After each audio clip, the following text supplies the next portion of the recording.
Hello, good evening, नमस्कार मेरे प्यारे साथियों। मेरा नाम है खेमेंद्र और मैं आपका स्वागत करता हूँ आपके फेवरेट चैनल क्रिएट्रिक्स में। सो आई होप आप लोग सब बहुत अच्छे होंगे और बहुत अच्छे से अपनी पढ़ाई को भी आगे कंटिन्यू कर रहे होंगे। एंड मैं यहाँ पे हूँ, आपका स्वागत कर रहा हूँ in your favourite creatrix channel. Okay. सबसे पहली बात जो अभी हम यहाँ पे आके मैं आपको बता रहा हूँ कि सबसे पहले हम कर क्या रहे थे इतने दिन से। We are studying analog electronics, basic analog electronics. Basically कई स्टूडेंट को डाउट होता है कि सर ये एनालॉग क्या है और ये ईडीसी क्या है। तो मैं आपको बता दूं, जितने जो ईडीसी के मेजर मेजर टॉपिक्स होते हैं, this those topics only I will be going to consider. And analog के लिए जो पार्ट होता है वो बेसिक ऑपरेशनल एम्पलीफायर वाला जो पार्ट कहते हैं उसको। वो उसमें हम थोड़ा थोड़ा ऊपर ऊपर से पढ़ाई करेंगे, ठीक है। But my major concern is, please do not get confuse between these two subject. But my major concern is कि जो जो सब्जेक्ट्स, जो जो टॉपिक्स बहुत इंपॉर्टेंट है for the examination point of view, तो मैं उनको पूरी तरीके से कंप्लीट करा दूं। जो जो टॉपिक्स इंपॉर्टेंट है for the examination point of view, जैसे कि आप देख सकते हैं मैंने कौन कौन से टॉपिक्स करा है complete. BJT, amplifier, clamper circuit, बिल्कुल बेसिक इलेक्ट्रॉनिक्स सेमीकंडक्टर फिजिक्स, और उसके बाद मैंने कराया है एम्पलीफायर्स, फीडबैक एम्पलीफायर्स। ये सारी चीजें मैंने कराई है। आज मैं आपके लिए ऑसिलेटर्स लेके आया हूँ। And I will be discussing only those things which are usually asked in the examination point of view. These are very important for the examination point of view. So today we will look forward for the theoretical part of the this क्या कहते हैं आपका oscillators के लिए, ठीक है guys। I hope you will like it. I hope कि आपको बहुत ही अच्छा लगने वाला है ये, ठीक है।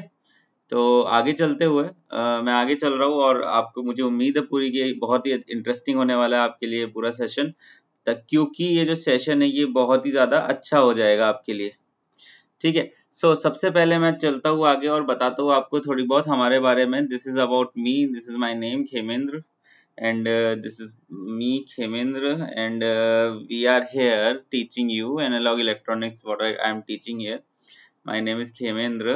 I am MTech from MNIT Jaipur in Power Electronics and Drives. I have 2 years of teaching experience in GATE and ESE domain and 1 year of job experience in central government department. I take these subjects, and apart from this I am teaching you analog electronics, basic analog electronics for those examination जो कि apart from the GATE examination की बात कर रहा हूँ मैं। Gate examination से अलग हटके, लाइक एसएससी जेईएन एग्जामिनेशन में देयर इज बेसिक एनालॉग जो आप वहाँ पे आती है। In other kind of examination there are multiple examination, और उसके लिए अपडेट्स भी हम आपको देते रहेंगे time to time. So you do not need to worry, time to time आपको अपडेट्स भी मिलती जाएगी कि कौन कौन से एग्जामिनेशन में किस किस तरीके से आपको अप्रोच करनी है। जो क्वेश्चन मैं कराता हूँ, जो क्वेश्चन सीरीज में लेकर आता हूँ, वो बहुत ही ज्यादा रियलिस्टिक है, उसको उसी टाइम पे आप सॉल्व कर सकते हो। तो that will be very beneficial for you if you want कि आप बहुत ही अच्छे तरीके से पढ़ाई करना चाहते हैं, ठीक है। मोस्टली टॉपिक्स जो मैं कंसीडर कर रहा हूँ वो यहाँ पे मैं कंप्लीट करके चलूंगा, ठीक है। Today I am taking the oscillator and tomorrow I will be taking the another good topic of this basic electronics, या फिर ईडीसी आप कह सकते हैं, ठीक है। आगे चल रहा हूँ। And please do not get confuse between the subject name. The most important thing is the topic which you are learning from here. आपको वो कंप्लीट तरीके से आना चाहिए। Please do not get confused in between the subjects, okay। So this is our team. As you know, this is our team, and this is probably the best team of electrical engineering in the country. So this is he's the head of our team. Ankit sir is the head of our team. There is no need of introduction to him, so everybody knows him. Vishal sir will be taking the communication part for you, and Kamesh sir will be taking the analog and EDC part for you for the GATE syllabus. Ajay sir will be expert in the machines and the core subject of electrical. Shankar sir is the expert in the microprocessor and the circuit theories. Pramit sir is the expert in the instrumentation part. Rahul sir and I will be taking different courses for you, so that the other courses for the different kind of examination you will be very helpful, आप बहुत ही ज्यादा helpful feel करेंगे after these kind of courses. I am also running a course on control system, it's about to end now I think. So I'm also running a course there if you want. And in the next month also we are planning to build a course again, and for you only, because काफी ज्यादा बेहतरीन course होने वाला है जिससे आप काफी ज्यादा चीजें सीख सकते हैं। Okay, so this is the main objective for us to let you know more and more about all the things. ठीक है गाइस, सो पूरी उम्मीद के साथ मैं आगे बढ़ रहा हूँ। सो this is all about the Unacademy Plus thing. So if you want to take any kind of subscription, you can use my code KHEMLIVE. This is my code. If you want to take any subscription, जब तक मैं बातें कर रहा हूँ, I will suggest you please share this video with your friends so that the other student can also join and can also understand. Please share this video with your friends so that the other student वो भी आकर आपसे join कर सकते हैं हमारे साथ और अच्छे से पढ़ाई कर सकते हैं। Daily live classes on the fix times, daily live classes होती है ऑन द फिक्स टाइम होते हैं। Content will be strictly based on GATE and ESC syllabus. कोई भी चीज छूटेगी नहीं आपकी। You will be learning from the best teachers of India, the best educators of India. You will be taking the crash course will be provided, like I have already said. I am running a crash course these days now. Okay, if you have any kind of doubt, then you can ask me in the comment section. I will definitely answer this within 24 hours. Don't worry about it. Lecture will be in both Hindi and English. Hindi और अंग्रेजी में आपके दोनों lecture होने वाले हैं। कोई भी डाउट आपका अनसॉल्व नहीं छूटने वाला है। ठीक है, so these are all are thing. If you want to take it, definitely you should join your the Unacademy plus. Okay, so now I am moving forward for my topic of discussion today. I hope you have understood all these things. Okay, so the topic of discussion today is a oscillator. Oscillator is my topic of discussion today. So first of all I want to let you understand कि oscillator होता क्या है, what is basically a oscillator. अच्छा, oscillate का मतलब क्या होता है? ऑसिलेट का मतलब एक पर्टिकुलर वैल्यू है, सपोज करो दिस इज माय वैल्यू, ये विजिबल होगा आपको। इसके आसपास अगर वैल्यू चेंज होती रहे तो वो क्या होगा? ऑसिलेशन, ऑसिलेशन ही होगा। इसके आसपास अगर इस तरीके से देखो, सपोज करो, सपोज कि ये मेरा एक है और यहाँ पर ये वैल्यू चेंज हो रही है, किस तरीके से?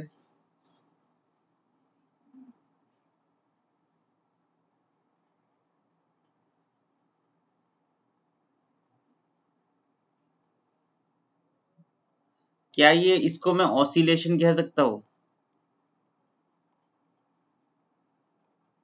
It is a kind of oscillation. कई बार ऑसिलेशन बहुत कम रेंज का होता है, कई बार ज्यादा रेंज का हो जाता है। ठीक है, तो it is a kind of oscillation. Now what is a oscillator that provides such kind of oscillation, and why we needed such kind of oscillation? This is not good for our system. Oscillation can be of any type. Okay, आपने शायद control system पढ़ा होगा, तो control system में एक term आती है undamped oscillations. Undamped oscillations are basically the sine wave.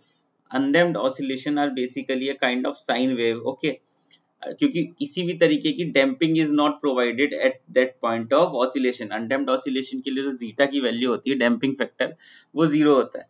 जब वो जीरो हो गया तो किसी भी तरीके की डैम्पिंग इज नॉट प्रोवाइडेड, तो damping is completely sine wave. Okay, अब जब वो साइन वेव हो गई है तो फिर मेरे सिस्टम में वो किस तरीके से अब क्या मैं उस चीज को, उस साइन वेव को यूज कर सकता हूँ? अब ऑसिलेशन किस वजह से आता है? अब इस तरीके का ऑसिलेशन किस वजह से आता है? आरएलसी नेटवर्क की वजह से। आरएलसी नेटवर्क की वजह से आता है इस तरीके का ऑसिलेशन। अगर सपोज करो तो आरएलसी नेटवर्क मेरे पास है, तो मैंने इसको एक नाम दे दिया, it is a tank circuit. It is a tank circuit that produce oscillation. अब ऑसिलेशन प्रोड्यूस कर रहा है, तो अब मैं क्या उस साइन वेव को, जो मेरी बन के आ गई है, तो क्या उस साइन वेव को कहीं पे इस्तेमाल कर सकता हूँ, कहीं पे यूज कर सकता हूँ? Now we are using that sine wave in different places. What are those places? Like industries में उसको यूज करते हैं, अब वेव फॉर्म जनरेटर में यूज करते हैं। जब आप लैब में जाते हो तो वहां पर एक छोटी सी चीज होती है, जनरेटर छोटा सा कहते हैं उसको, टीवी रेडियो में इसको यूज किया जाता है। okay, so we are using these oscillations in a very different kind of places, and basically these oscillation have certain frequency. These oscillation will have certain frequency, and there are various oscillators. So the the device that produce these kind of oscillation are the oscillators, and there are various oscillator for different kind of ranges of frequency. So I hope now you are getting proper idea why we use this oscillator. Okay, because देखो, पढ़ना अपनी जगह है लेकिन समझना भी अपनी जगह है, क्योंकि अगर आपको समझ में ही नहीं आएगा, although such kind of examination, although pin pointed चीजें आती है, फिक्स्ड क्वेश्चंस होते हैं कि ऑसिलेटर्स में से ये क्वेश्चन आएंगे ही आएंगे, लेकिन ऐसा एक पहले पहले मोमेंट पे आपको देख के समझ जाना चाहिए एटलीस्ट ये कर क्या रहा है, एटलीस्ट यहाँ पर कहानी क्या चल रही है। क्वेश्चन तो पढ़ लोगे भाई, बीटा गेन की वैल्यू 44.5 है, ये आएगा क्वेश्चन, ये तो आएगा ही, वो क्वेश्चन तो आएगा ही, उसको आने से कोई नहीं रोक सकता। In the any kind of examination, in AE JE examination, they will ask के इसमें कौन सा फीडबैक लगता है भाई, पॉजिटिव फीडबैक लगता है नेगेटिव, वो तो पता ही है आपको, आपको पता ही है, you have already understood the feedback amplifier, तो आपको पता है कि गेन कम करना है तो भाई नेगेटिव फीडबैक लगा दो, तो यहाँ पर आपको लगेगा पॉजिटिव फीडबैक, ठीक है, पॉजिटिव फीडबैक लगेगा। लेकिन यहाँ पर अब ये चीज समझना बहुत जरूरी है कि यहाँ पे ऑसिलेटर कर क्या रहा है, it is generating a frequency that is valuable for us in many ways. देखो, पहले ये समझना चाहिए कि जो भी चीज हम पढ़ रहे हैं, जैसे ऑसिलेटर हम पढ़ रहे हैं, ये हमारे यूज कहाँ पे आ रही है, ये हमारे बहुत अलग अलग जगह यूज आ रही है। It is basically a frequency generator, basically है फ्रीक्वेंसी जनरेटर, ठीक है। so now I am writing out the definitions for it. That is a device that generate alternating voltage,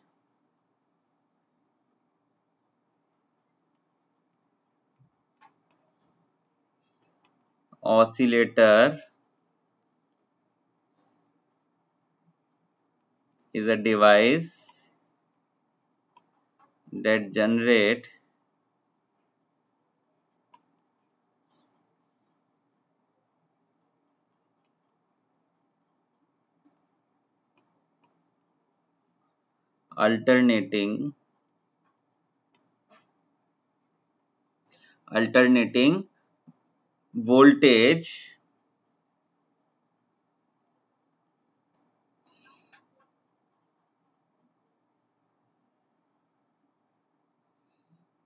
alternating voltage without requiring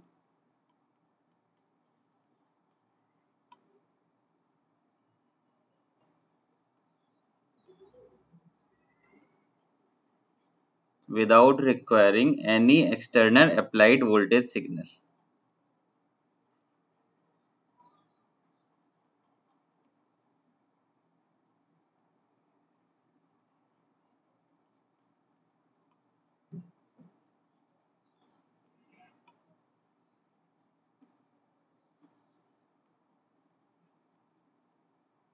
ठीक है, तो ये मेरी guarantee है कि ये जो नोट्स मैं आपको बना के दे रहा हूँ, ये नोट्स में शेयर कर दूंगा आपके साथ, तो ये इसमें ऑलमोस्ट सारे वो क्वेश्चंस कवर हो जाएंगे जो भी एग्जामिनेशन में पूछे जाते हैं या फिर एग्जामिनेशन में पूछने के चांसेस रहते हैं, ठीक है। Do not worry about it, do not worry about it, ठीक है। एक और पॉइंट है, एक नोट्स के फॉर्म में लिख रहा हूं मैं इसको, एक और पॉइंट है यहाँ पे, it's operation is opposite to that of rectifiers.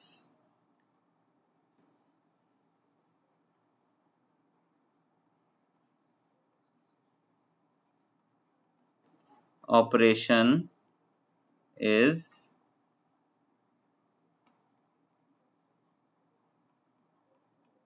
opposite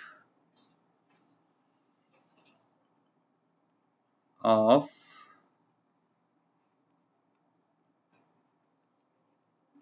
rectifier.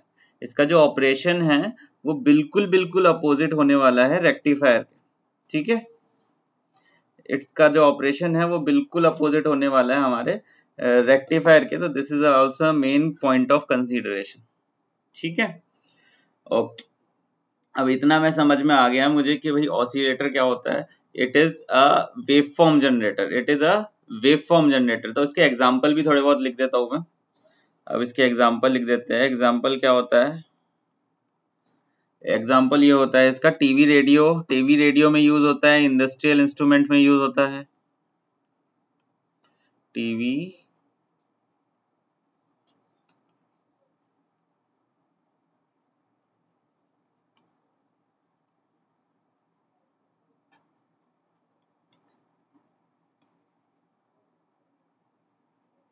Industry instrument में यूज हो गया, it is also in the wave form generator.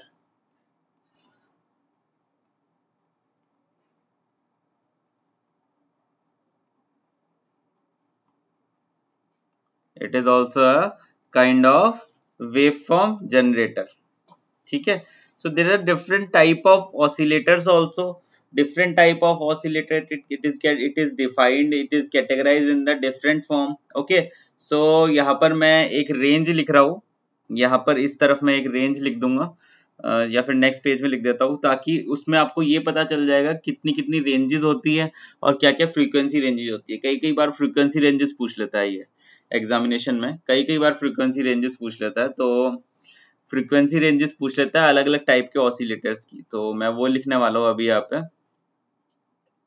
So that this is your, यहाँ पे लिख दिया मैंने फ्रीक्वेंसी रेंज।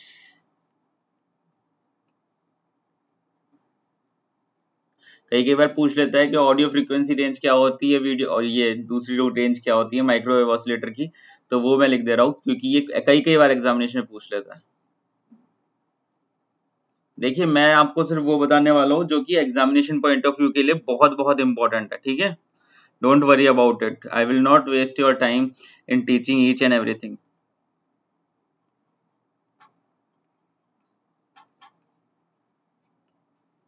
ये हो गया ऑसिलेटर और यहाँ पे मैंने लिख दी रेंज। ठीक है, ये हो गया मेरा ऑसिलेटर, यहाँ पे आगे मैंने मेरी range. The first oscillator audio frequency oscillator, audio frequency oscillator.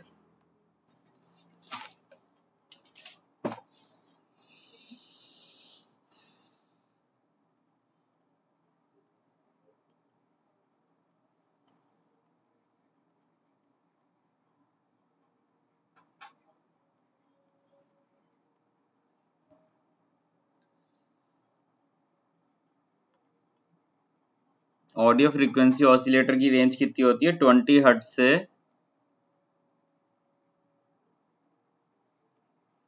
20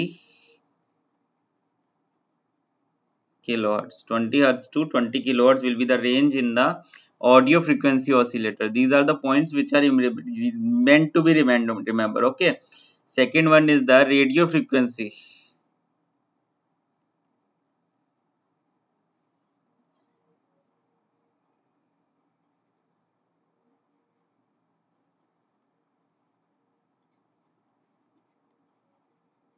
radio frequency oscillator की रेंज होती है 30 kilohertz to 30 megahertz.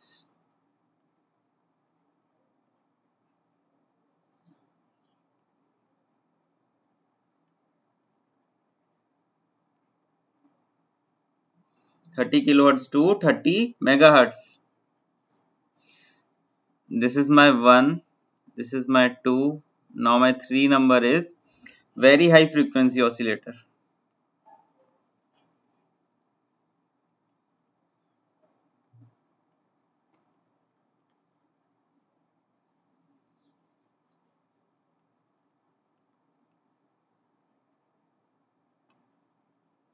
Very high frequency oscillator gives 30 megahertz to 300 megahertz।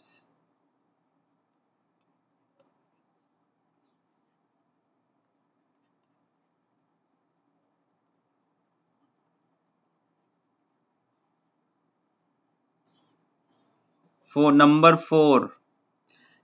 4 is your ultra high frequency UHF।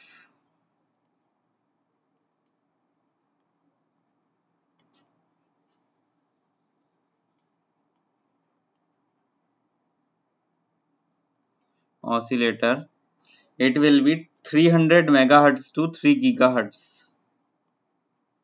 You need to remember, somehow memorize these things, radio and audio is important basically।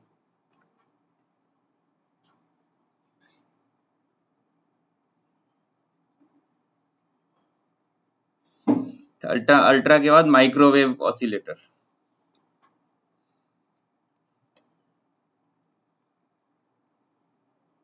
I hope आप लोग भी इस चीज को लिख रहे होंगे।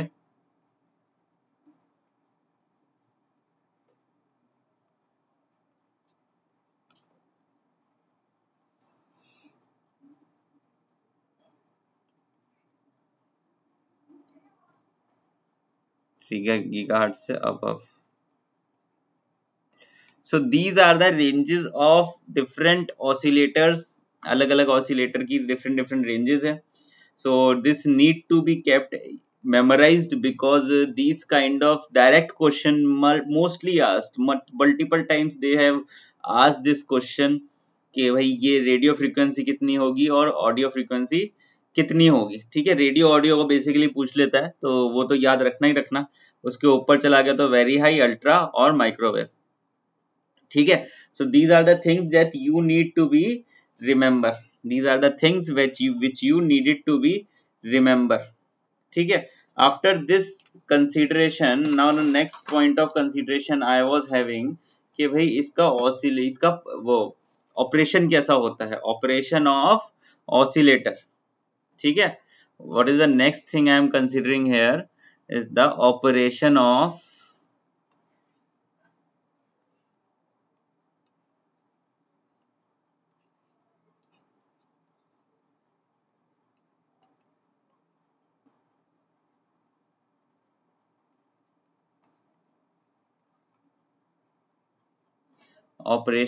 oscillator. This is the thing which I am about to tell you now कि ऑपरेशन क्या होता है भैया इसका. देखो, सबसे पहले there must be a oscillating circuit. अच्छा, what is a oscillating circuit? As I have already told you, which will provide some kind of oscillation, that will be a oscillating circuit. Oscillating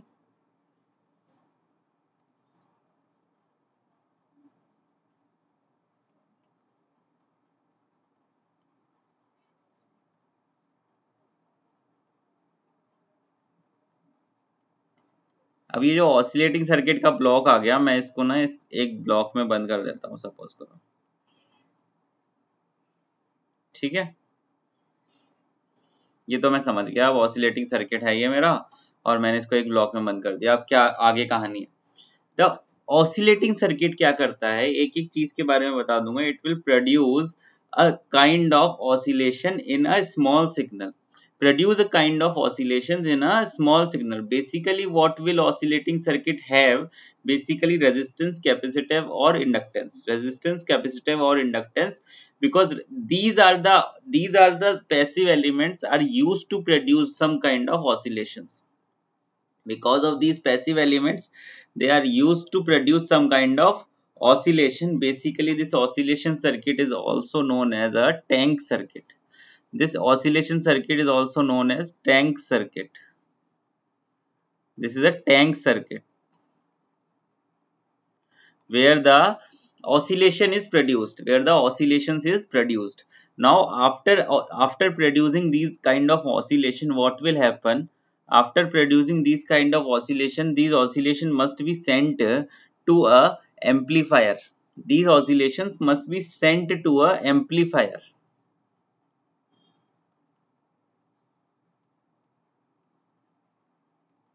Now what is the need of sending these oscillation to an amplifier? That because these oscillation are produced in a very small range or very small values, but you needed to give it to some kind of feedback signal या जो भी sinusoidal wave बनी है, you need to give it to some kind of input. कहीं ना कहीं पे तो आपको उसको भेजना ही पड़ेगा. तो उसके लिए ताकि वो proper operation दिखा सके, इसलिए we have considered a amplifier here. We have considered a amplifier here. Amplifier की रिक्वायरमेंट क्यों पड़ गई? एम्पलीफायर की रिक्वायरमेंट इसलिए पड़ गई क्योंकि जो ऑसिलेशंस मेरे प्रोड्यूस्ड हुए हैं, सपोज यहाँ पर जो ऑसिलेशंस थे वो इस तरीके से थे. यहाँ पर जो ऑसिलेशंस थे वो इस तरीके से थे. These are the oscillations here. इसको मैं इस कलर से लिख देता हूँ.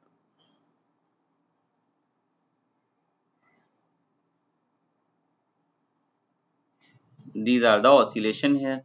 But here the oscillation will be different, and how they will be different? They will be different like this.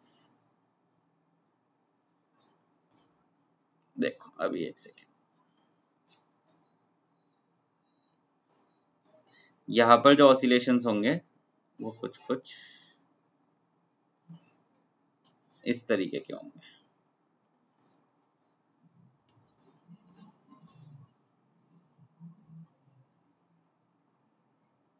with improved amplitude because the amplifier is connected. So these systems कहाँ पे जाएंगे? मेरे output पे जाएंगे। ये system कहाँ जाएंगे? मेरे आउटपुट पे जाएंगे। बिल्कुल, these are my outputs, this is my output. Output, or I can say input of next stage.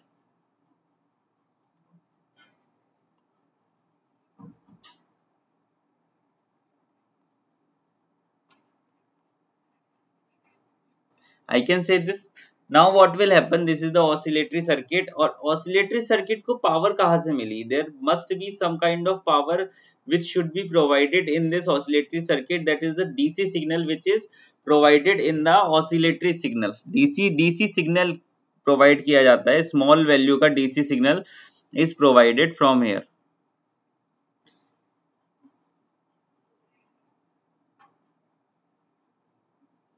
Small value DC signal is provided is here. Small value DC signal, DC power input इसको provide किया जाता है।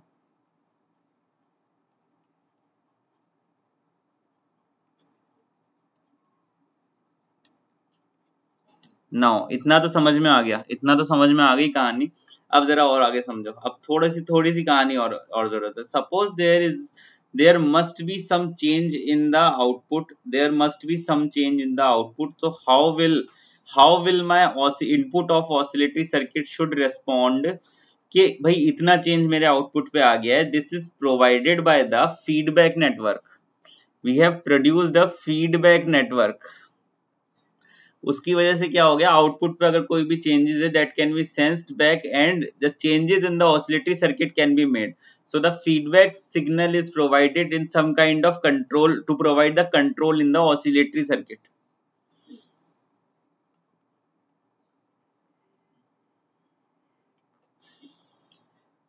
feedback network,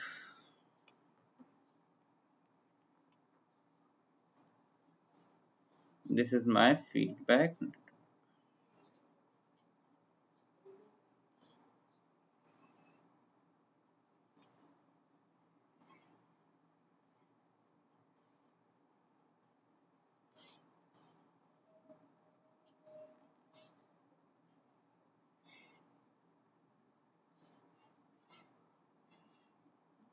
This is my feedback network is provided to sense some kind of disturbance from output के मेरा भाई oscillatory circuit सही तरीके से काम करता रहे।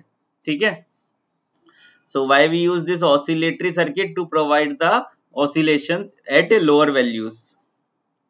मैं लिख दे रहा हूँ यहाँ पे हल्का हल्का सा लिख दे रहा हूँ ताकि आप लोगों को ध्यान रहेगा। जो मैंने एक्सप्लेनेशन दी है उसी चीज को मैं लिख दे रहा हूँ ताकि आप लोगों को हल्का हल्का ध्यान रहेगा जब आप बाद में इस चीज को देखेंगे। तो जब आप बाद में जब इस क्लास को देखेंगे या नोट्स देखेंगे तो आपको पता चल जाएगा कि किस तरीके से चीजें चल रही है।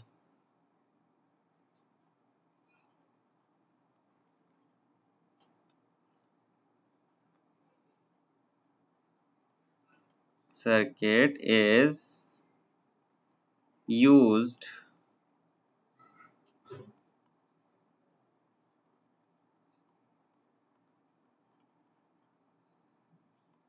oscillation with lower magnitude।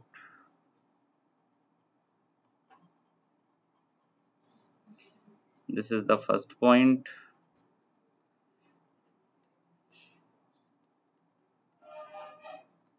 Amplifier is used to shift the lower level magnitude to higher level magnitude।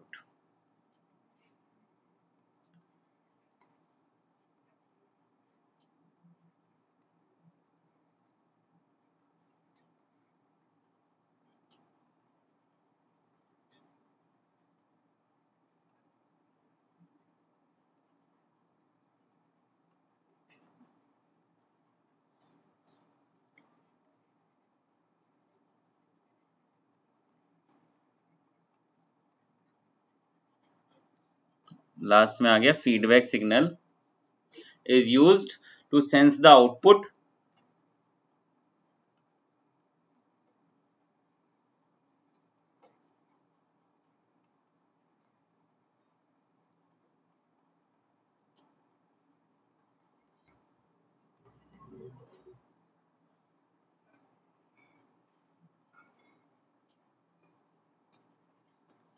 output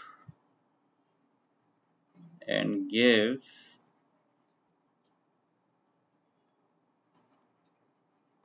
signal to the input of oscillator for proper adjustment.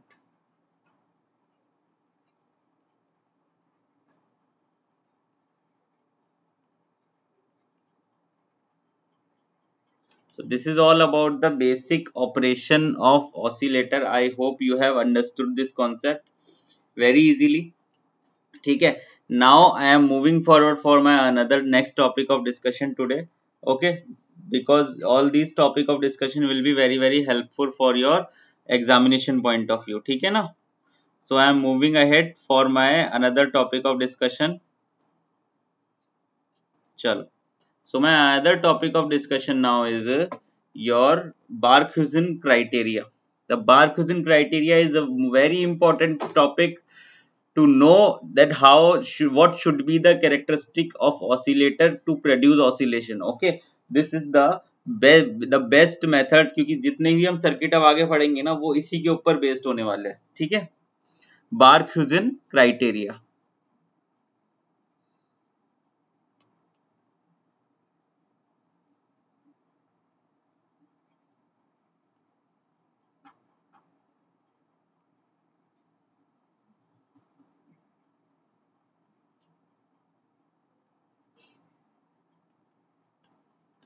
This is the Barkhausen criteria is the topic of discussion we have. ठीक है. अब बारखुजन criteria क्या कह रहा है, simply जो मेरा block diagram था मेरे फीडबैक सिस्टम का वो है, और उसके बाद बारखुजन क्राइटेरिया ने क्या कह दिया कि नंबर ऑफ चीज है. ठीक है. नंबर ऑफ चीजें है जो उसने एक अजम्पशन ले लिया कि भाई मेरी जो ऑसिलेशन कब प्रोड्यूस होने वाली है उसने ये डिफाइन कर दिया, और पूरे बारखुजन क्राइटेरिया से हमको दो ऐसी कंडीशंस मिल जाएगी जो कि हमारी बहुत ज्यादा जरूरी होगी to provide any kind of oscillation in a circuit. So that tank circuit, the overall circuitry which we are having, that must have those two condition कि भाई to fulfill the requirement of oscillation. Okay, the Barkhausen criteria is giving us that thing. Okay, what is the basic concept behind the Barkhausen criteria अभी बताते हैं आपको. सबसे पहले मैं एक ब्लॉक बना दे रहा हूँ. ब्लॉक इस तरीके से बना दे रहा हूँ. There must be an amplifier and there must be a feedback network. There must be an amplifier and there must be a feedback network for this. ठीक है. आप सपोज करो द बेसिक नीड है मेरे इस बारखुजन क्राइटेरिया के, पहले वो मैं बता दे रहा हूँ आपको. बेसिक नीड जो होती है मेरे बारखुजन क्राइटेरिया मेरा ये बताना चाहता है कि अगर मेरे पूरे सर्किट में फेज डिफरेंस प्रोवाइड हो गया. क्या प्रोवाइड हो गया? फेज शिफ्ट प्रोवाइड हो गया. कितने डिग्री का फेज शिफ्ट प्रोवाइड हो गया? 360 डिग्री का फेज शिफ्ट प्रोवाइड हो गया. तो मेरा जो पूरी सर्किटरी है is capable of producing the oscillations. If a phase shift of 360 degrees or multiple of 360 degrees is provided at my oscillatory circuit, at my oscillation circuit, then that particular oscillation circuit is my oscillator. Then that particular circuit is my oscillator if the 360 degree phase shift is provided. So this is the main concept behind the Barkhausen criteria. अभी मैं लिख देता हूँ, फिर उसके बाद आपको बताया जाता है. ठीक है, डोंट वरी अबाउट इट. मैं एक ब्लॉक बना रहा हूँ, पहले उस ब्लॉक को समझो, फिर उसके बाद हम एक एक करके पॉइंट देखेंगे. सबसे पहले यहाँ पे मैंने बना दिया एक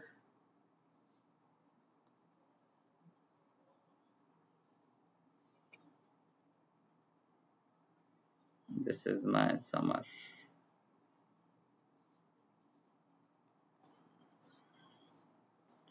यहाँ से इस पे input I,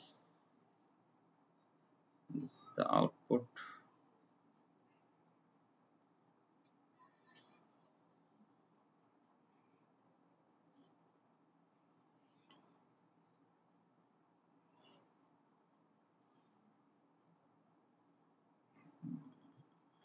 This is the feedback signal, यहाँ पे बना देते हैं.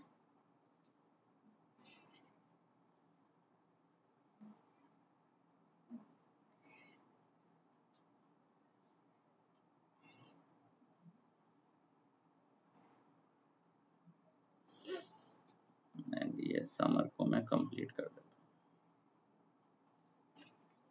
अब इधर देखो, suppose this is the input. What is the input here? Suppose करो Vi है, यहाँ पर क्या होगा? V0 obviously.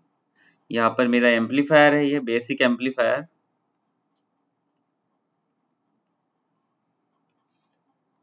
सपोज करो यहाँ पे मैं किसका गेन कंसीडर कर रहा हूँ A with a phase shift of phi 1. With a phase shift of phi 1 is the gain here. ठीक है, अब यहाँ पर क्या आ गया?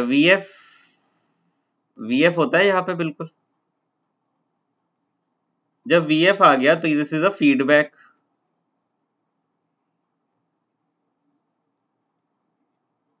This is a feedback. यहाँ पे इसका गेन मान लिया मैंने beta with a angle phase shift of phi 2. With an angle phase shift of phi 2. This is the block diagram of a feedback system. This is a block diagram of feedback system basically. Now what we have, you know what is A and B. You don't know, I think, what is phi 1 and phi 2. Is the phi 1 is the phase shift provided by the amplifier A. Phi 2 is the phase shift provided by the feedback path. Phase shift provided by the feedback path.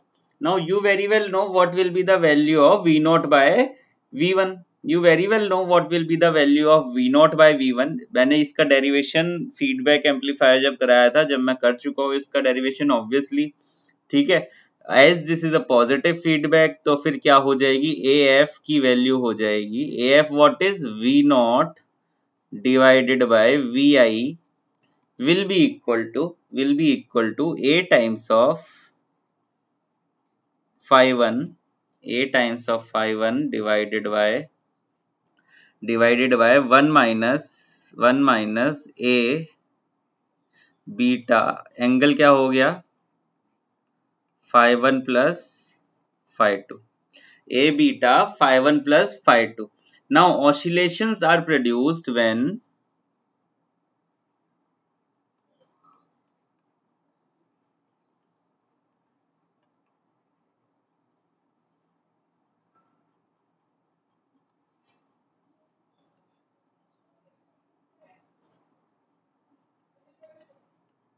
oscillations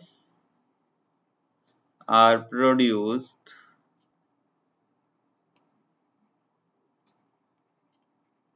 when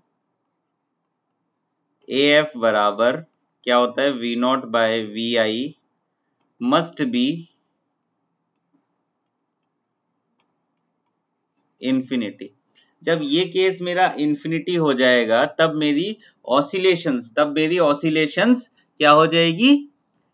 oscillation produce हो जाएगी. ये किस case में हो सकता है? अब इधर आ जाओ. ये किस केस में हो सकता है? ये उसी केस में हो सकता है जिस केस में मेरा 1 माइनस ए बीटा का मैग्नीट्यूड 0 हो जाए.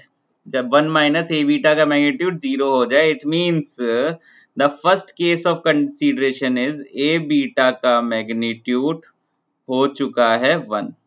This is the first consideration for my this oscillation. This should be the value of A beta magnitude should be equal to 1. ठीक है, this is the first point I needed to mention. What is the second point I needed to mention is that the summation of angle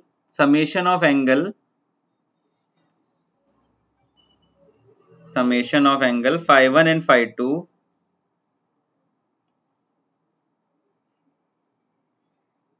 angle phi1 plus phi2 should be equal to 0 or multiple of 2 pi.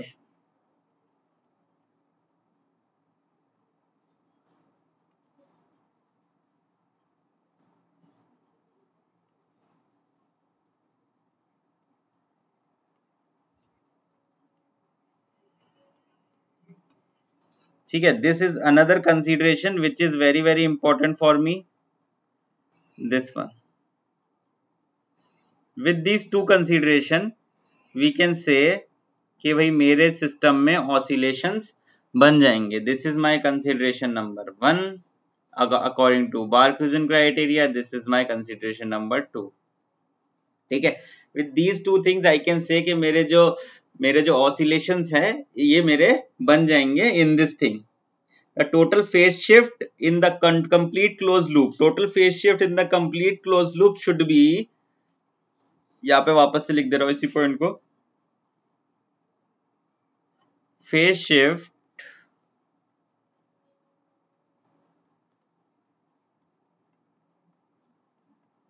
in the closed loop should be 0 और 360. तब मेरे oscillation produce होंगे. Magnitude of loop gain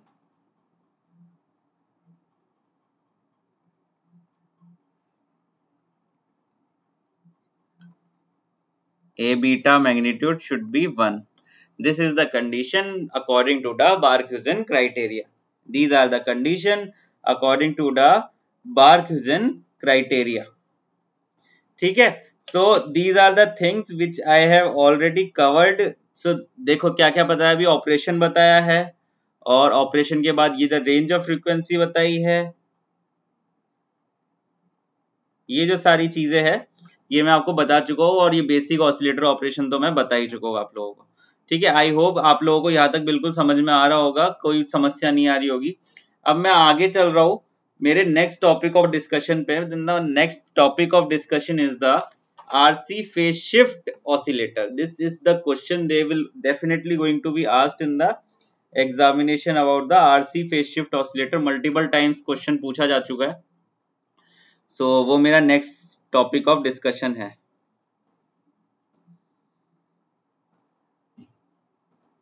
okay, this is my RC phase shift oscillator. So इसी को मैं आगे बढ़ा रहा हूँ.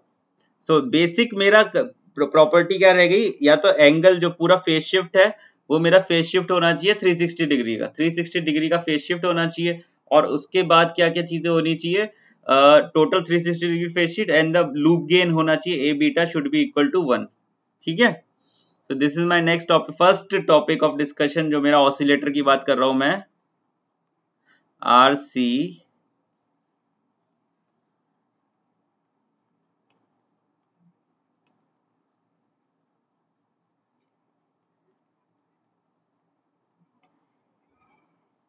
आई होप आप लोगों को समझ में आ रहा होगा. अगर आपको बिल्कुल इजीली क्लियर है सारी चीजें तो प्लीज शेयर कीजिए इस वीडियो को ज्यादा से ज्यादा. ठीक है guys,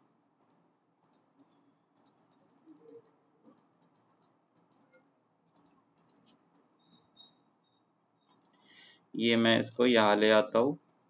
I hope it is visible. Okay, चलो.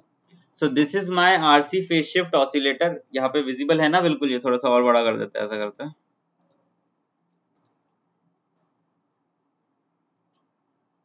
अब क्लियर है.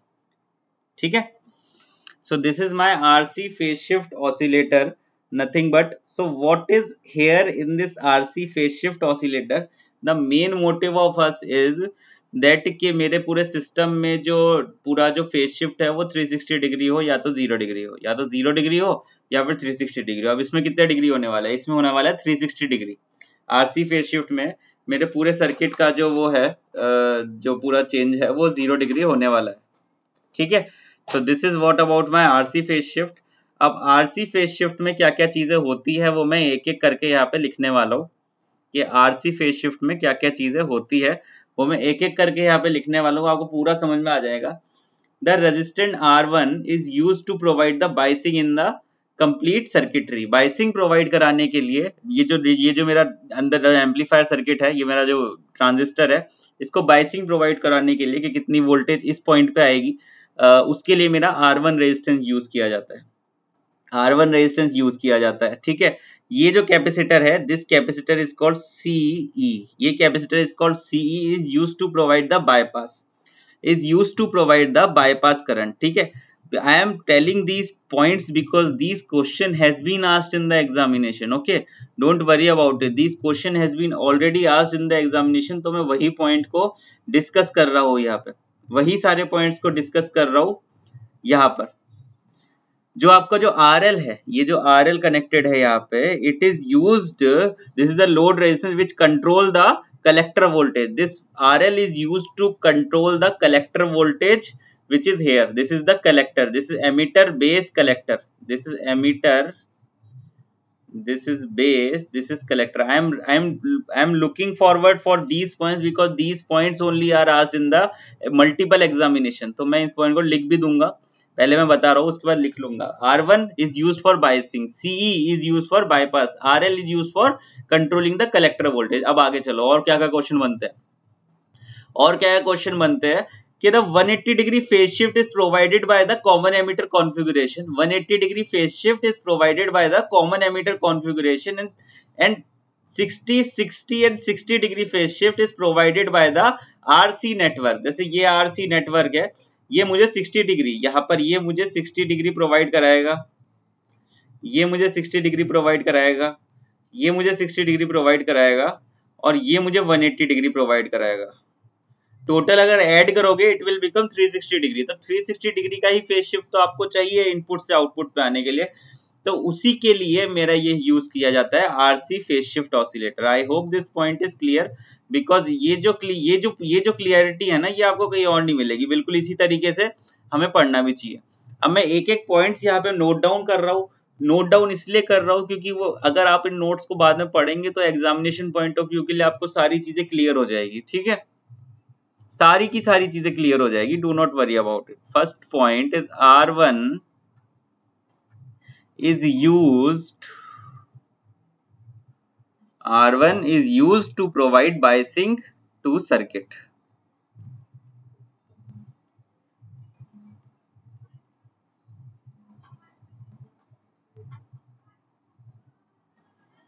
biasing to circuit। Second point of consideration, suppose देखो मैं इसको इस तरीके से कर देता हूँ, this is my first point, this is my second point of consideration. RL is load which control the collector voltage। RL is load which control the collector voltage।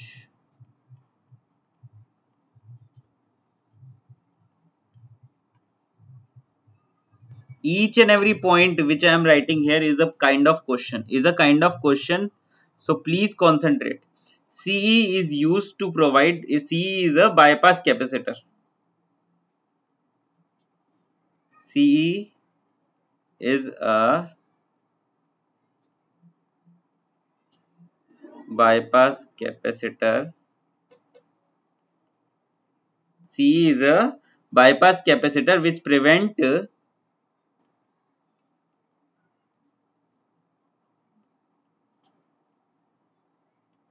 AC signal degeneration।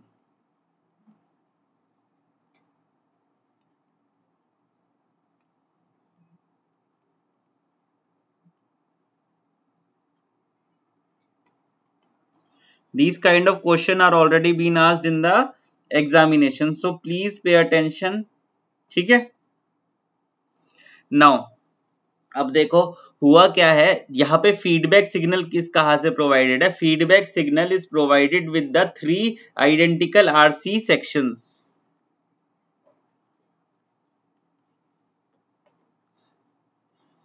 feedback signal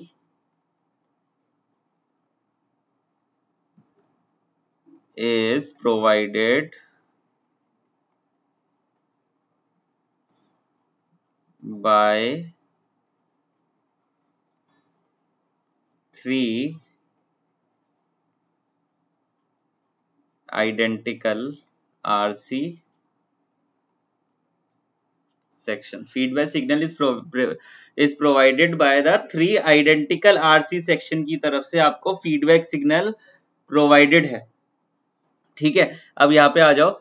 ये जो RC signal है ये total 60 plus 60 plus 60 180 degree phase shift provide करेंगे. RC network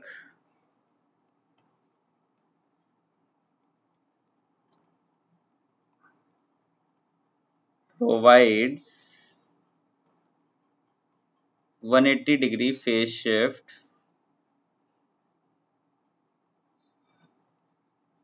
इसको मैं लिख दे रहा हूं यहाँ पे 60 plus 60 plus 60. There are three RC network, so it will provide 60 plus 60 plus 60.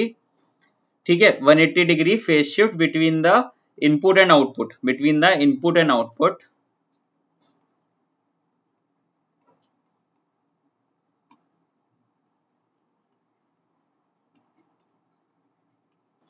And common emitter configuration, common emitter amplifier produces phase shift of 180 degree.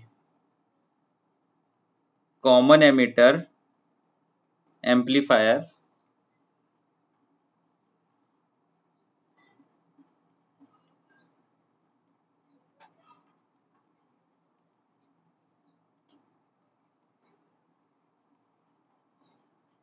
produces phase shift of 180 degree.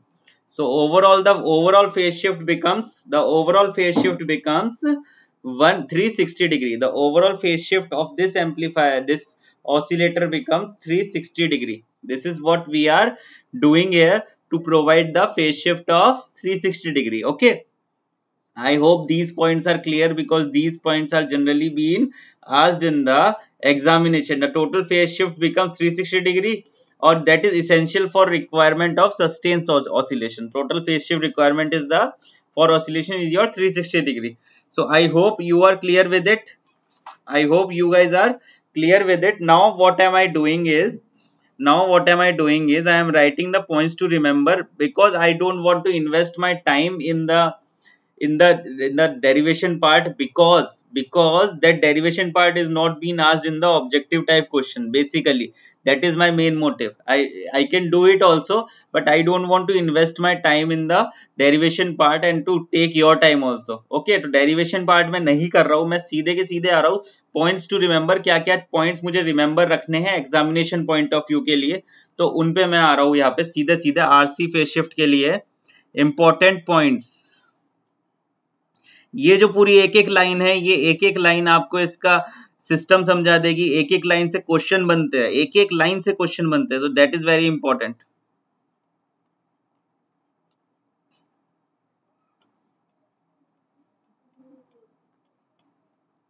Important points will be point number 1. What is my point number 1 कहता है मुझे. Point number 1 मुझे ये कहता है कि the transistor phase shift कितना है.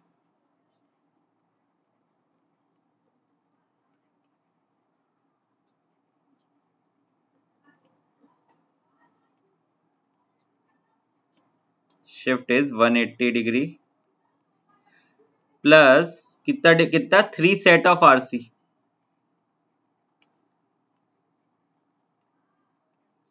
उसका फेज शिफ्ट कितना हो गया 180 degree. Okay, gives 360 degree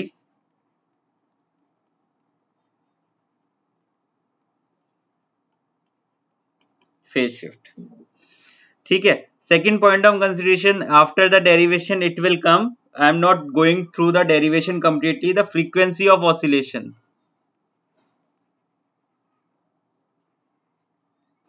Frequency frequency of oscillation.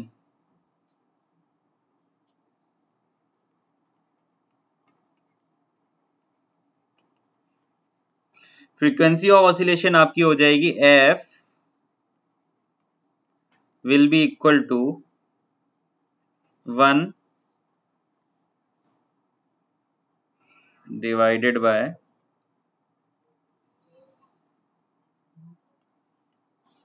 2 pi RC root over of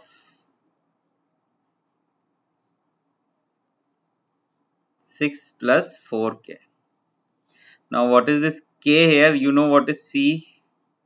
I just let you know what is k here. This is an important formula. This point has been asked in multiple examination. Okay. What is k here?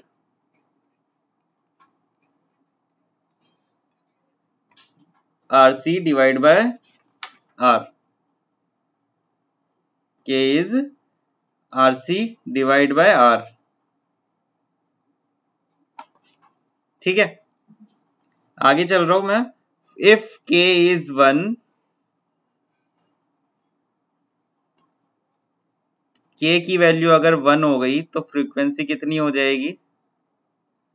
1 divided by 2 pi RC root over of 10. And if k is less than 1 तो frequency मेरी हो जाएगी, frequency को ये consider कर लिया जाएगा. k अगर लेस देन 1 है तो k को हम 0 ही कंसीडर कर लेंगे, k को हम 0 ही कंसीडर कर लेंगे और मेरी फ्रीक्वेंसी की वैल्यू हो जाएगी 1 divided by 2 pi RC root over of 6. Root over of 6. These are the 2 points which you should kept in your mind, for the RC phase shift oscillator.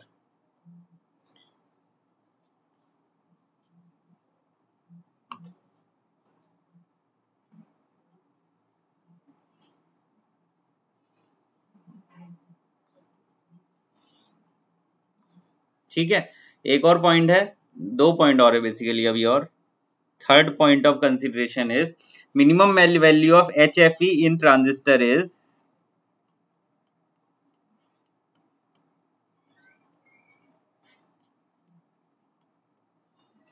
value of HFE in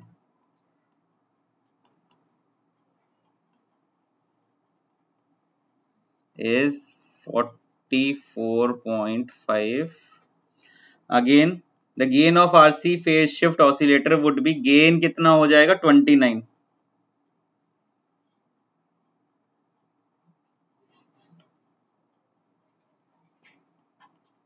gain of RC phase shift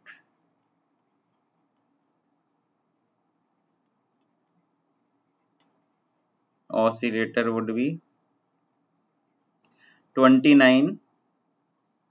ठीक है, अब 29 तो gain है, तो phase shift कितना provide करा रहा है? 180 डिग्री का. जब 180 डिग्री का फेज शिफ्ट प्रोवाइड करा रहा है तो beta will becomes 1 divided by 29. Beta will become 1 divided by 29. These are the important points. This complete page is full of questions, and this complete page is full of questions. You should remember all these questions if you want to succeed, if you want to clear. RC phase shift में इन 2 pages के अलावा कोई question पूछा नहीं जाएगा, ये मेरी guarantee है. अगर किसी एग्जामिनेशन में कोई क्वेश्चन आ रहा है आरसी फेज शिफ्ट से तो इन्हीं 2 पेजेस में से वो क्वेश्चन बन के आ सकता है. अगर बारक्यूजन क्राइटेरिया से बन के आ रहा है तो यहाँ से वो क्वेश्चन अलग नहीं हो सकता. This is the operation of oscillator. और इतनी ही कॉम्पैक्ट साइज में आपको इन्फॉर्मेशन अपने पास स्टोर करके रखनी है, बिकॉज इतनी सारी इन्फॉर्मेशन है, कहाँ तक स्टोर करते रहोगे दिमाग में. ठीक है ना. सो this is the point of consideration. I hope you are following it. I hope you are enjoying my class, and if you are enjoying my class then please like and share this class as much as possible. Okay, now the next point of consideration, I'll go little faster now. because now the next point of consideration is my when bridge oscillator. अच्छा, यहाँ पर एक problem हो जाती है, उसके उसके बारे में हम यहाँ पे डिस्कस करेंगे. W Wien bridge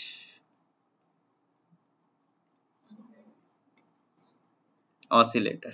when bridge oscillator में क्या होता है, there are two amplifiers and connected with the feedback is provided with the Wien bridge of measurements. Wien bridge से हमारा जो फीडबैक है वो अप्लाइड होता है. The Wien bridge is a audio oscillator which works on the frequency of. Wien bridge is a audio oscillator. एक एक करके लिख रहा हूं. Audio oscillator. I will only go to those points which are very very important. This is the audio oscillator and इसकी frequency कितनी होगी? Frequency may be varied.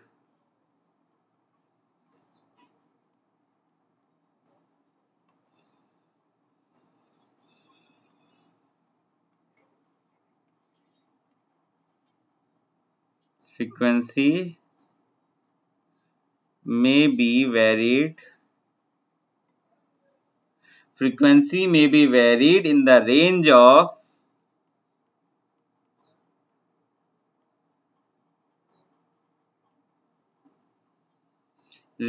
20 hertz से 20 किलोहर्ट्ज.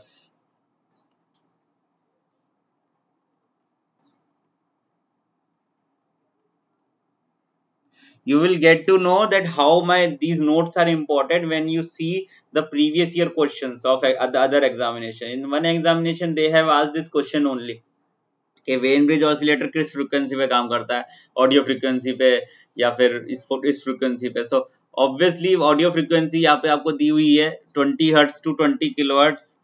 तो 20 हर्ट्ज टू 20 किलोहर्ट्ज यहाँ पे बताया वो ऑडियो फ्रीक्वेंसी. वेन ब्रिज की फ्रीक्वेंसी पूछी गई थी. ठीक है, तो दीज टाइप ऑफ क्वेश्चन, अब ये तो सबको पता रहता है कि वेन ब्रिज किस किस चीज के लिए, फ्रीक्वेंसी कैलकुलेशन के लिए यूज किया जाता है. अब उसकी फ्रीक्वेंसी रेंज पूछ ली गई थी यहाँ से. ठीक है, सो अगर आप पिछले ईयर के क्वेश्चन करेंगे तो आपको पता चलेगा कि ये जो मेरे नोट्स में जो आपको लिखवा रहा हूँ ये कितने ज्यादा इंपॉर्टेंट है. Okay, these notes are very very important. Okay, I hope you guys are following me. ठीक है, it consists two amplifiers, amplifier 1 and amplifier 2. Basically the amplifier is done on the basis of देखो अब जो tank circuit है उसमें मेरा tank circuit क्या है, tank circuit is a Wien bridge. Tank circuit कौन सा हो गया,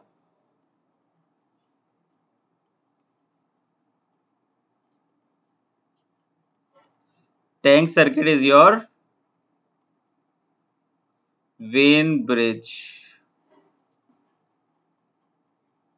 Vein bridge is your tank. अब जो oscillations are provided, the oscillation are provided with the help of the tank circuit only. ठीक है, and there are two amplifiers. Two amplifiers mean two BJT. Two BJT means two common emitter junction. Two common emitter junction. Common emitter transistor मेरे connected है और मेरा feedback में मेरा connected है. feedback में मेरा connected है वेन ब्रिज. जैसे वहां पे फीडबैक में क्या कनेक्टेड है, 3 RC कनेक्टेड थे RC फेज शिफ्ट में. यहाँ पे मेरे फीडबैक में कनेक्टेड है मेरा वेन ब्रिज. और वेन ब्रिज जब मेरा कनेक्ट हो जाता है और फिर वो मेरा सिग्नल देता है फर्स्ट एम्पलीफायर को, फिर वो मेरा सिग्नल देता है सेकंड एम्पलीफायर को. That will create a phase shift in itself. ठीक है, so this is the basic concept behind it.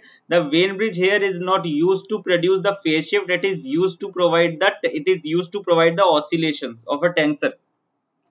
ठीक है, so this is the basic objective what we are doing in this vein bridge oscillator. I am going to point the frequency of operation, the frequency of the oscillator. Frequency of oscillator. There is a two components which we use, one resistive component and one capacitive component. You will be given the values of that if you are asked to find out this value.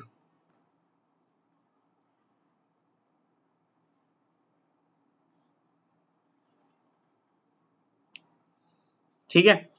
So there are two values which are given, if you it is find out, you can, आपको R और C की value given होगी।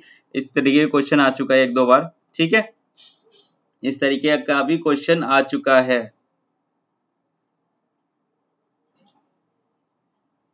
अब एक important point है वो यहाँ पे लिखना बहुत जरूरी है, एक इंपॉर्टेंट पॉइंट लिखना बहुत जरूरी है यहाँ पे।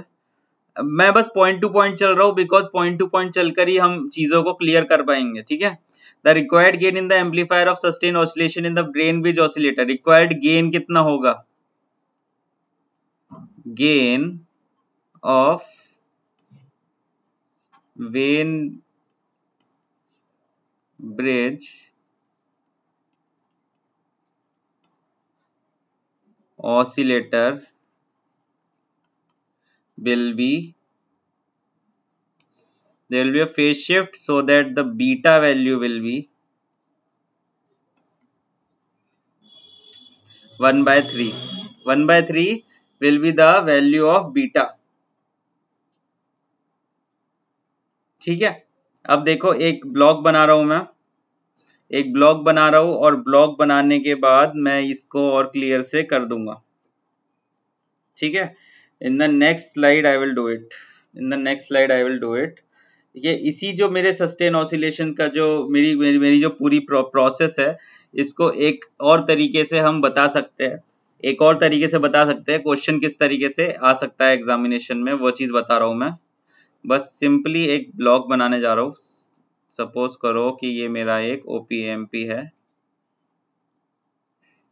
There is no nothing to worry about it, just the point remember करने वाला है, वो मैं आपको बता दूंगा, वो मैं आपको बताने वाला हूँ।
देखो ये जल्दी से एक बार देख लो इसको।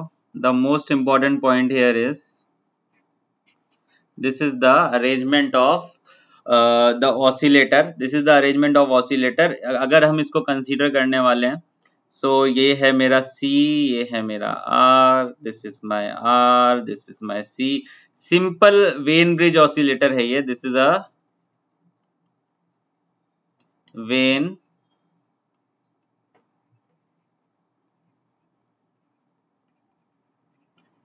मोस्ट इंपॉर्टेंट पॉइंट है वो मैं यहाँ पे लिख रहा हूँ। For when bridge oscillator R1 should be greater than or equal to R2, R1 should be greater than or equal to, greater than 2 times, basically greater than 2 times of R2। क्या है, for ensuring sustained oscillation, for ये question पूछा जाता है।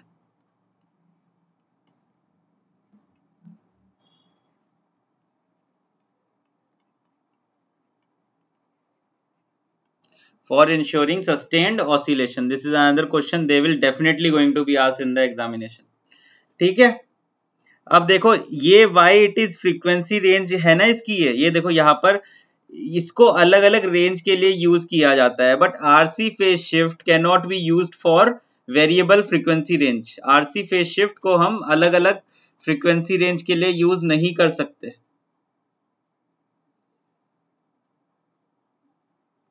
यहाँ पर एक point और लिख दे रहा हूं मैं, RC phase shift can not be used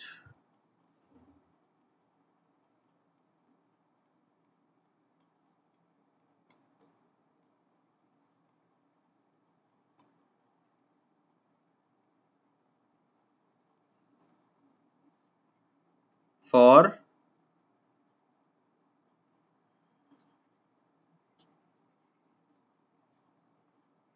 frequency.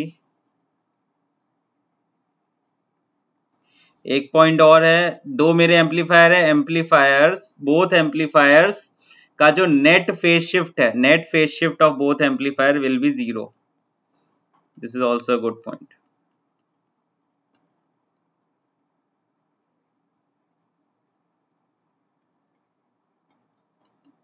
Of both amplifier is 0। This is the point I needed to mention here। ठीक है, I hope it is clear and all the things is clear to you। ठीक है, I hope this point is clear and ये जो सारी चीजें आपको clear हो गई होगी। एंड मैं आगे चल रहा हूँ अब। Again I am moving ahead for my LC oscillator. अब देखो, this is the RC oscillator. Now my LC oscillator why they are used. LC जल्दी से यहीं पे कंप्लीट कर देंगे उसको।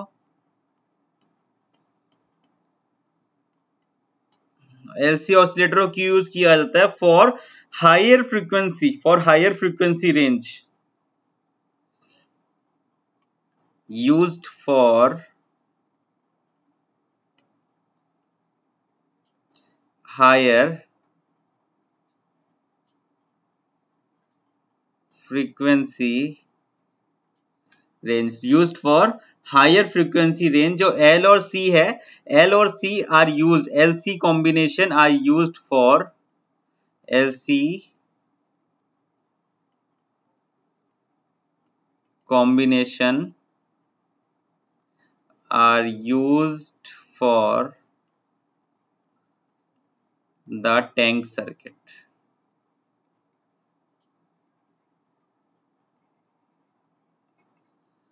या तो सिर्फ L या फिर सिर्फ C या फिर इन दोनों का combination, both can be used for the tank circuit, both can be used for the tank circuit. एक general form of LC circuit में बना रहा हूं अभी आपको, general form of LC circuit diagram बना रहा हूं।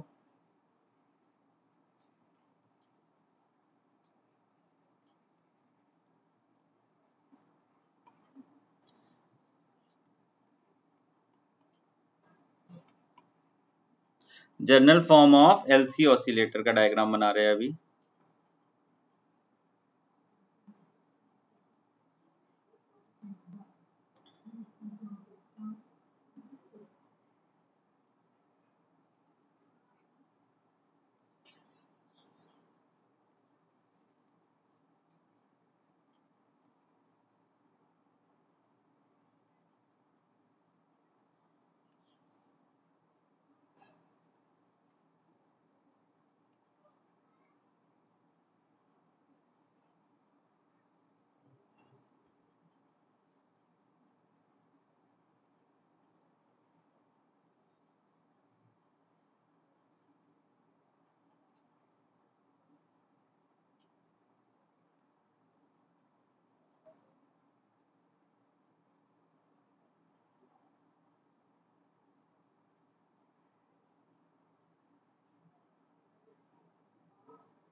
This is the general form of LC oscillator Z3। This is what?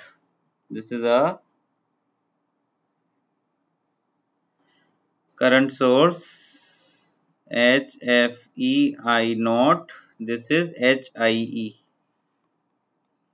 Basically, this complete diagram. It is a block diagram of LC oscillator.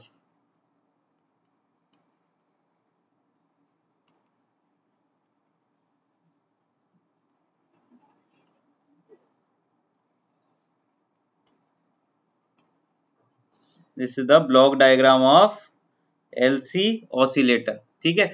अब what will be the differences in the LC oscillator? दो अलग अलग type के oscillators के बारे में बात करने वाला हूं मैं. One is the Hartley and one is the Colpitts oscillator.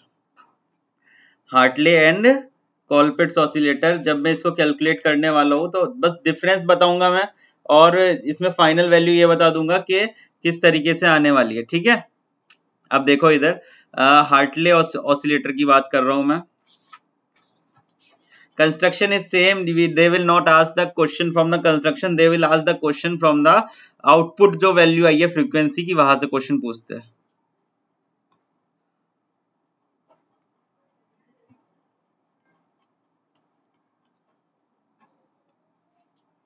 Hartley oscillator में सपोज करो द Z1 और Z2 है. Z1 विल बी L1 और Z2 will be L2. Frequency मेरी आएगी 1 divided by 2 pi root over of LC, and यहां पर आपको L इक्विवेलेंट लिखना होगा L1 plus L2. L equivalent लिखना होगा L1 plus L2. So the frequency of oscillation will become 1 divided by 2 pi root over of L1 plus L2, और ये आ गया C. This will be the frequency of oscillation. इस फॉर्मूले से question पूछे जाते हैं सीधे सीधे.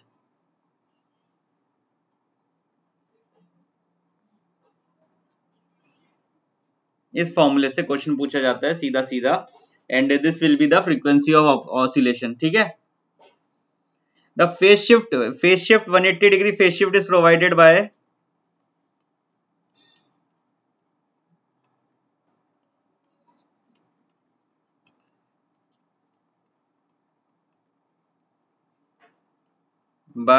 CE amplifier,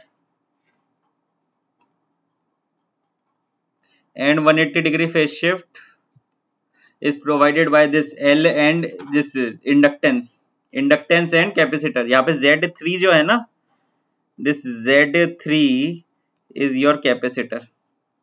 180 degree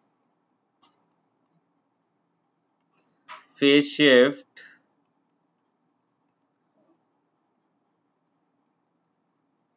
provided by L1, L2 and C connection.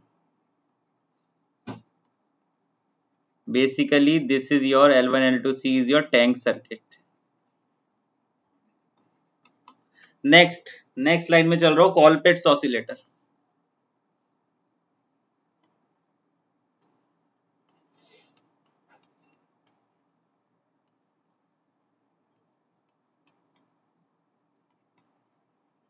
Colpitts oscillator is my next point.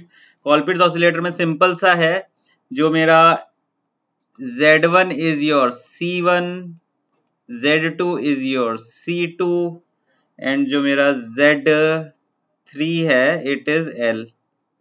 Simply frequency will become 1 divided by 2 pi root over of LC equivalent, where C equivalent is equal to C1 C2 divided by C1 plus C2. C1 C2 divided by C1 plus C2, it is the equivalent value.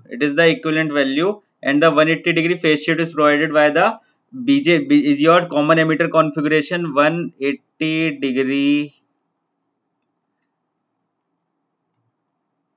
Phase shift कहाँ से आएगा? Common emitter amplifier, and remaining 180 degree phase shift आएगा C1 C2 और L से. So I think this is the end of my section. एक और oscillator होता है क्रिस्टल ऑसिलेटर, एक और ऑसिलेटर होता है क्रिस्टल ऑसिलेटर। क्रिस्टल ऑसिलेटर में क्या होता है, whenever we provide pressure on something, crystal oscillator में बता देता हूँ वर्बली थोड़ा सा। Whenever we provide force on a crystal, crystal which is made up of three material, Rochelle salt, quartz और tourmaline। Rochelle salt, क्वार्ट्ज और टॉर्मोलाइन, ये तीन ऐसे सब्सटेंस होते हैं, ये जो पीजो इलेक्ट्रिक इफेक्ट इन पे होता है। पीजो इलेक्ट्रिक इफेक्ट में क्या होता है, whenever you provide a force to any kind of in any one of them, the electrons will flow from one part to another part. As the electron will flow from one part to another part, they will be in AC. Okay, so these are the crystal oscillator which we use. I will get back to you when I take the question for this. इस crystal oscillator पे मैं questions लूंगा और इस पूरे oscillator पे question लूंगा। So I think this will be the end of my session today. I hope you have liked my session, and if you have liked my session, then please go through all these things and please tell other people to join as well. Okay, so जल्दी जल्दी सी इस चीज को मैं complete कर लेता हूँ because I have little less time now. You can go to this Unacademy Plus website, and what you can do is you can go to this website if you want to take subscription of Unacademy, and www.unacademy.com. This is, you have to select your goal, GATE and ESC. After this, click on the subscription button. You can do it very easily. Subscription के बाद आपको month choose करना है कि कौन से month के लिए आपको सेलेक्ट करना है। I prefer 12 month subscription is the best subscription, ताकि आप किसी भी एग्जामिनेशन की तैयारी कर सकते हैं, एसएससी की तैयारी कर सकते हैं, यूपीपीसीएल की तैयारी कर सकते हैं, गेट की तैयारी कर सकते हैं, ईएससी की तैयारी कर सकते हैं, आईआरएमएस की तैयारी कर सकते हैं, किसी भी एग्जामिनेशन की तैयारी कर सकते हैं if you get this subscription. What is the important part is you can use my code KHEMLIVE and get 10% of discount. 10% discount मिलेगा अगर आप ये कोड यूज करेंगे तो किसी भी सब्सक्रिप्शन पे, ठीक है। You can choose different kind of payment option what you wanted. No cost EMI is also available. No cost EMI is also available. This is our GATE and ESC mission. I hope you are following me. If you are following me, please do like and subscribe this channel, and please share this video with your friends so that the other student can also join us in time. Okay, thank you so much for your support. Thank you so much for watching this video. Please comment and please hit the like button and share this video as much as possible. Thank you so much. Thank you. Bye bye.